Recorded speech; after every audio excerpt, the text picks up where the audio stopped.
तो देखो भैया, कल का मैच हम लोगों ने देखा एंड बातचीत करेंगे, रिव्यू करेंगे, सब कुछ करेंगे। लेकिन पहले मैं सिंपल एक चीज़ कहना चाहता हूँ मेरे भाई कि सैंटियागो बर्नाब्यू के सामने थिबो कुर्तुआ की मूर्ति होना चाहिए।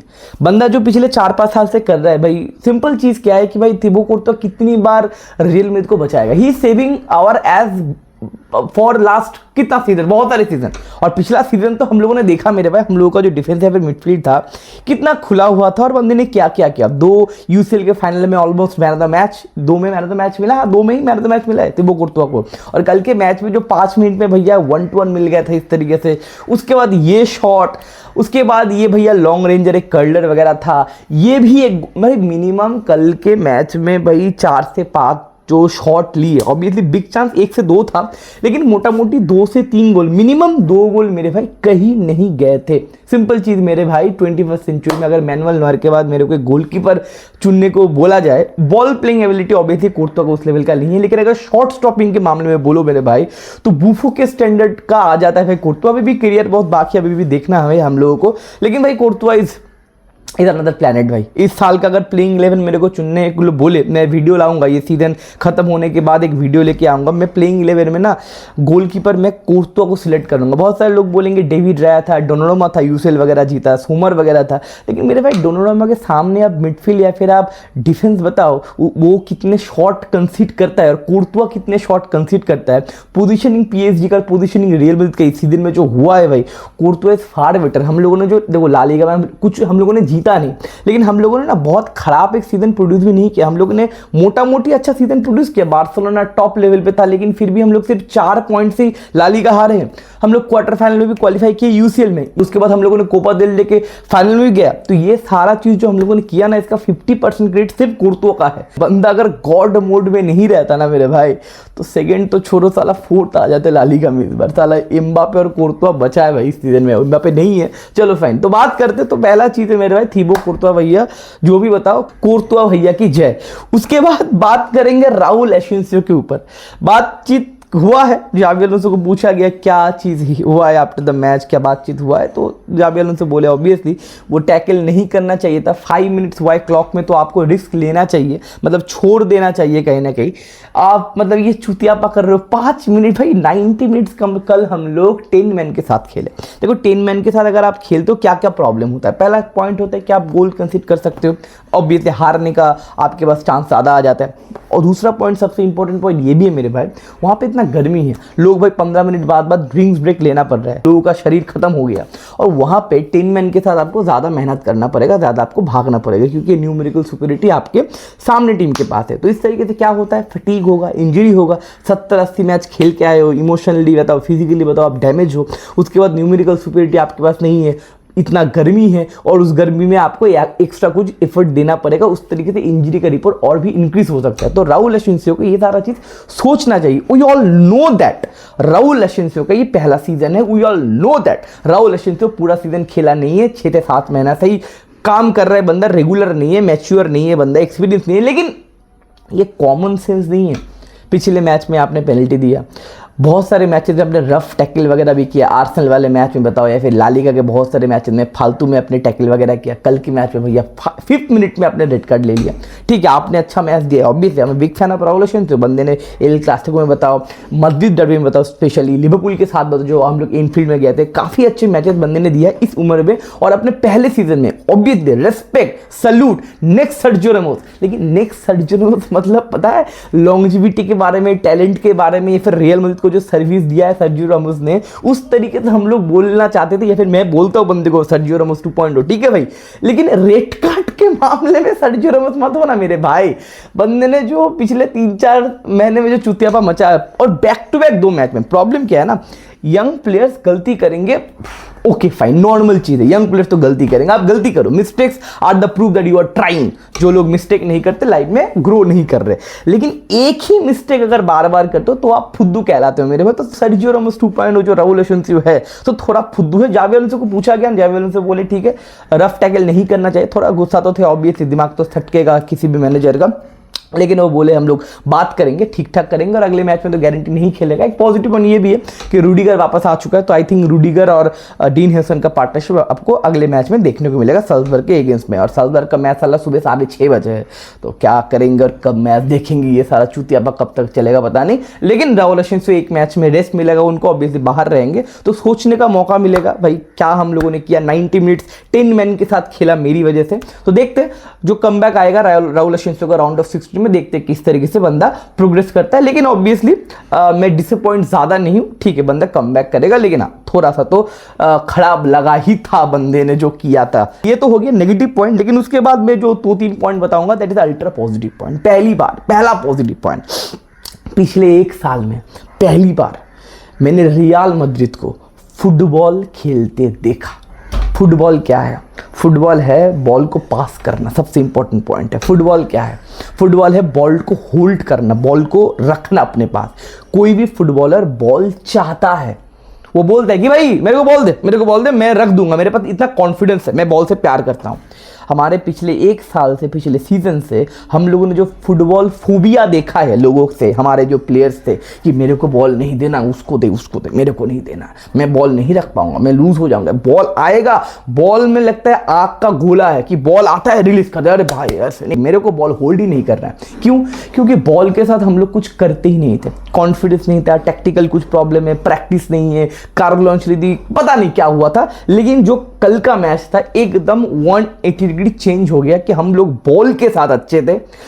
10 मैन 1 मैन डाउन होकर भी हम लोग पोजीशन अच्छा रखे। पोजीशन हम लोगों का कितना था, मोटा मोटी करके 57% पोजीशन 10 मैन के साथ था। तो कम से कम कल का मैच में ना 65 या 70% पोजीशन आ जाता हम लोगों के अगर 11 मैन रहते। तो कहने कि बॉल के साथ हम लोग रह रहे थे, बॉल हम लोग मिडफील्ड में चला रहे थे और ट्राइंगल क्वाड्रिलेटरल बन रहे थे, आराम से बॉल प्रोग्रेस हो रहा था। 2 चीज़ है, पहला चीज़ है फेडे वेलवर्दे एक चीज़ बोले कि भाई कार्लो अंचेलोत्ती तो जावी अलोंसो के बीच में डिफरेंस क्या है। कार्लो बोलते थे हमको बॉल डीप से बॉल रिकवर करना है, फिर डीप से बॉल रिसीव करना है, लेकिन जावी अलोंसो बोलते थोड़ा हायर द पिच खेलो, थोड़ा कॉन्फिडेंस दिया है कि भाई तुम फ्रीडम, अरे तुम्हारे पास वो टेक्निक है मेरे भाई, तुम आराम से आगे जाओ। और उस तरीके से हम लोग बिटवीन द लाइंस खेल पा रहे थे। और बिटवीन द लाइंस अगर आपके मिडफील्डर्स नहीं खेलते तो आपके मिडफील्डर्स क्रिएटिविटी घंटा करेंगे। कल के मैच में जो क्रिएटिविटी हुआ, क्यों हुआ? क्योंकि फेडे वेलवर्दे अप फ्रंट गए थे, आर्दा गुलर अप फ्रंट गया था, जूड बेलिंगम थोड़ा सामने था, एंड बिटवीन द लाइंस हम लोग आ रहे थे,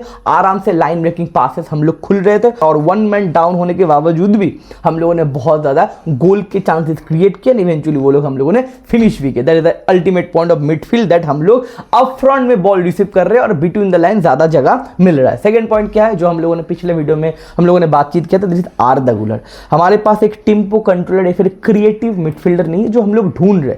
मुझे लगता है ना ढूंढना नहीं चाहिए, मुझे लगता है भाई चुपचाप यार आर्दा गुलर को उस जगह पे फिट करो, बंदे को थोड़ा डीप खींच के। कल का मैच बंदे ने जो खेला कमाल का था। ये बंदे ने जो बैकहील मारा था एक पहले गोल के टाइम में, सेकंड गोल तो आर्दा गुलर का ही था, लेकिन फर्स्ट गोल में जो बैकहील बंदे ने मारा था वहां से कहने की विनीशियस का असिस्ट आया एंड जूड बेलिंगम का कमाल का लेफ्ट फुटेड का फिनिश आया। देखो बेलिंगम फैमिली, बेलिंगम बिजनेस जो बोला जाता है, पिछले मैच में भाई जो बेलिंगम उनके जो छोटे भाई है वो उनको मिला था मैन ऑफ द मैच। तो बड़े भाई बोलेंगे भैया छोटे भाई मिला है तो बड़े भाई को तो गारंटी मिलना चाहिए। और बंदे ने शानदार, दोनों भाई ने खतरनाक गोल मारा। बंदे ने वॉली मारा था जोब ने, एंड जूड ने भैया कल रॉन्ग फुट से खतरनाक फिनिश करके पहला गोल दिया और गोल का सिलसिला शुरू किया कि भाई हम लोग अच्छी तरीके से बिल्डअप तरीके से गोल दे सकते हैं। तो एक पॉजिटिव पॉइंट है कि आर्दा गुलर को भी हम लोगों ने बड़ी तरीके से इन्वॉल्व किया। लाइव में मैं 2 दिन से बोल रहा हूँ, ये भी एक इंपॉर्टेंट पॉइंट है कि आर्दा गुलर लेफ्ट फुटेड है। आर्दा गुलर अगर मिडफील्ड में खेलता है और फ्रैंको मस्तन आके अगर राइट विंगर में खेलता है, दोनों लेफ्ट फुटेड प्लेयर हो जाएंगे तो डायमेंशन भी चेंज होगा। मैंने पिछले लाइव में भी बोला कि ओजिल और गैरेथ बेल जो हमारे पास थे लेफ्ट फुटेड खिलाड़ी, क्योंकि आपके पास अगर ना राइट फुटेड खिलाड़ी सारे हो जाते हैं ना तो 1 डायमेंशन हो जाता है, मतलब एक प्लेइंग 11 में, स्ट्रक्चर में या फिर फील्ड में, तो कहने की थोड़ा प्रिडिक्टेड हो जाता है, पासिंग लेन थोड़ा प्रिडिक्टेड हो जाते हैं। तो अगर आपके पास लेफ्ट फुटेड खिलाड़ी रहेंगे तो कहने की मिक्सचर या फिर कॉम्बिनेशन ज्यादा अच्छी तरीके से हम लोग कंट्रोल कर पाएंगे। तो सेकंड पॉजिटिव पॉइंट है कि आर्दा गुलर।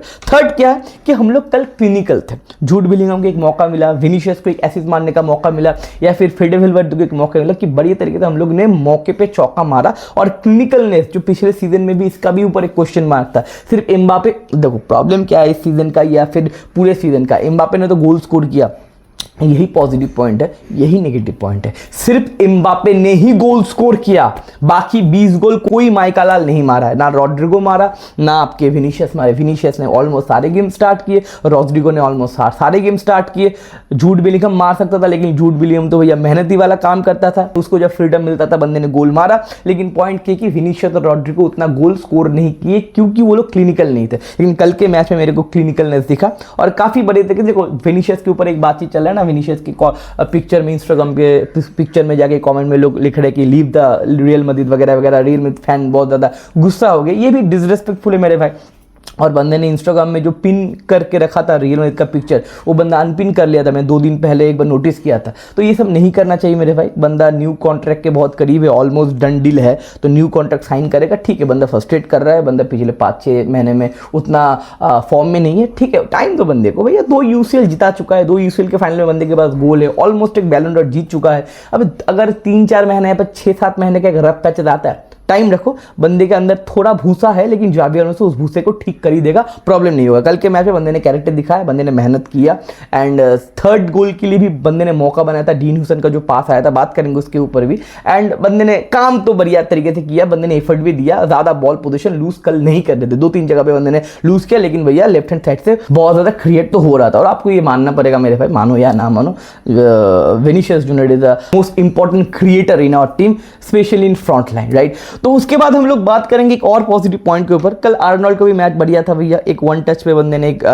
प्री असिस्ट मार दिया था। लेकिन सबसे एक इंपॉर्टेंट रोल कल के मैच में जो मैंने देखा, दैट इज डीन ह्यूसन भाई 50 मिलियन से जो हम लोगों ने लिया, इधर मिलितो के बाद फाइनली पापा बेरेज ने जो सेंटर बैक साइन करवाया भाई, इट इज अ बार्गेन भाई, इट इज अ बार्गेन।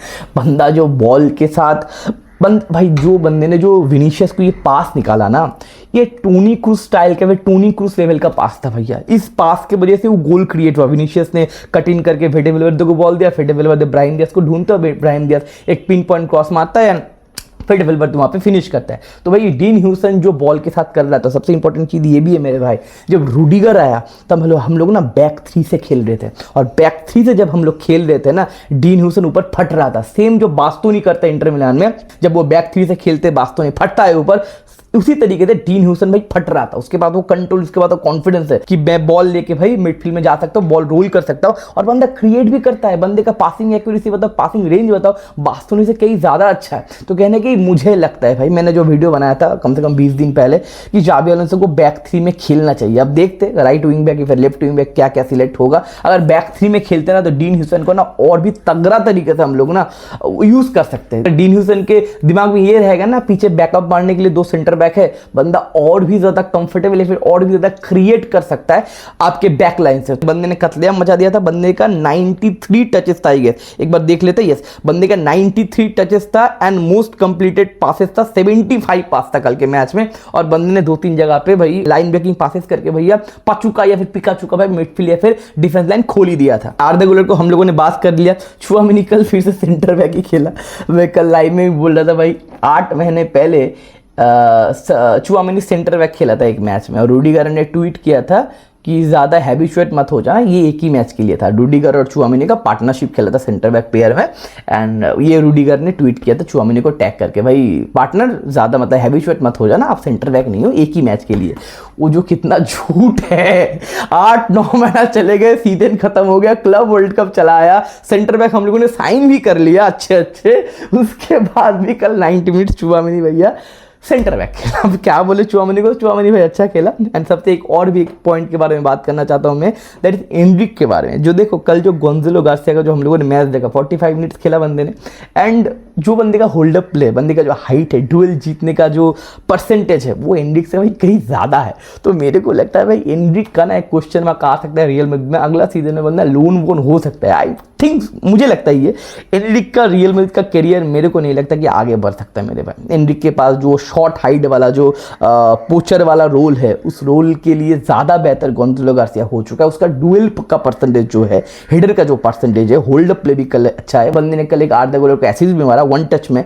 तो गोंजालो गार्सिया को हम लोग गारंटी प्रोग्रेस करवा सकते हैं। और मैं नहीं चाहता कि भाई एक नंबर 9 के लिए ना और भी मार्केट में हम लोग पैसा खर्च करें। अगर आपके पास ला फैब्रिका में ऐसा प्रोडक्ट है उसको यूज़ करो ना, क्या प्रॉब्लम है, ठीक है। ये एक पॉजिटिव पॉइंट हम लोग एक नंबर 9 मोटा मोटी करके मिल चुका है। और कल जावी अलोंसो को भी लास्ट पॉइंट, जावी अलोंसो को भी मैं एक क्रेडिट देना चाहता हूँ क्योंकि उसने जो रोटेशन भी किया और रोटेशन भी काफ़ी तगड़ा था। चुआमिनी और जूड बेलिंगम को सब्स्टिट्यूट कर लिया। जूड बेलिंगम कल बोले जूड बेलिंगम कंधा का प्रॉब्लम है, शोल्डर इंजरी वगैरह है, उसका ऑपरेशन होगा after the club world cup operation होगा। And that's why I like Jude Bellingham यार। बंदा ना टीम के लिए चुपचाप अपना काम करता है, कोई चूंचा वगैरह नहीं मेरे भाई। बंदे का शोल्डर इंजरी कम से कम 3 से 4 महीने से, बंदे को ऑपरेशन चाहिए, बंदा ऑपरेशन नहीं करवा रहा है, चुपचाप अपना काम कर रहा है। तो ये चीज़ है कि जूड बेलिंगम को बोला गया कि भाई शोल्डर इंजरी का क्या हुआ, वो बोला भैया गर्मी बहुत है, ये सबसे इंपॉर्टेंट चीज़ है। तो गर्मी के लिए चुआमिनी, अब देख ही रहे हो, चुआमिनी और जूड बेलिंगम को सब्स्टिट्यूट किया गया। और जब सबायोस और लूका मॉड्रिच आया उसके बाद जो कंट्रोल आया मेरे भाई, उसके बाद जो प्राइम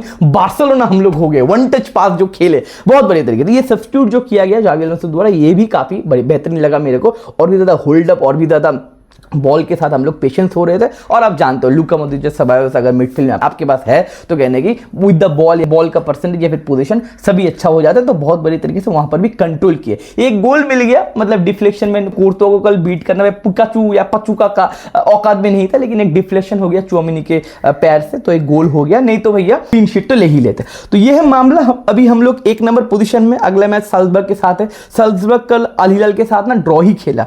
तो अगला मैच साल्जबर्ग के साथ है सुबह 6:30 बजे फ्राइडे को। मे भी कर लेंगे वो चलो, तो उस मैच में ज़्यादा प्रेशर नहीं रहेगा। उस मैच में अगर हम जीतेंगे तो 1 नंबर पोजीशन में रहेंगे, ड्रॉ करेंगे तो भी हम लोग 1 नंबर पोजीशन में रहेंगे। और यूवेंटस और सिटी, इनमें से जो हारेगा उनके साथ हम लोग का मुकाबला होगा। मुझे लगा था यूवेंटस के साथ मुकाबला होगा, मैंने पहले वीडियो बना दिया था। मुझे लगा था यूवेंटस सेकंड पोजीशन में रहेगा, अब देखना पड़ेगा। आई होप यूवेंटस ही रहे और यूवेंटस के साथ हम लोग को राउंड ऑफ 16 में खेलना पड़ेगा। तो भाई यूरोप का कंटेंडर राउंड ऑफ 16 से मेरे भाई आ जाएगा। तो छोटा मोटा जो मैचेस है भैया यहाँ पे खत्म होता है। साल्जबर्ग के साथ मुकाबला है यूरोप, उसके बाद यूवेंटस, उसके बाद तो भैया जो 3 मैचेस होंगे इंपॉर्टेंट मैचेस ही होंगे। तो देखते हैं हम लोग क्या क्लब वर्ल्ड कप जीत पाएंगे कि नहीं। आपको कैसा लगा कल मद्रिद का परफॉर्मेंस, नीचे कमेंट सेक्शन में जरूर लिखना। कौन सा पॉजिटिव पॉइंट, कौन सा नेगेटिव पॉइंट आपका रिव्यू भी आप कमेंट सेक्शन में जरूर लिखना। तो मिलते हैं अगले वीडियो में। Take care, bye bye, sayonara.